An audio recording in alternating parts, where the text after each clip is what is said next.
Coin+Card+QR ATM। Number of tap की setting. यह initiative का Coin+Card+QR ATM है और हम नंबर ऑफ टैप की सेटिंग देखने जा रहे हैं। एंटर दबाएं और अप या डाउन बटन्स की मदद से क्विक सेटिंग पर जाएं। जब कर्सर क्विक सेटिंग पर हो तो एंटर दबाएं।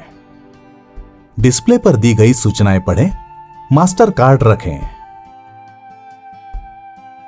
नंबर ऑफ टैप पर एंटर करें।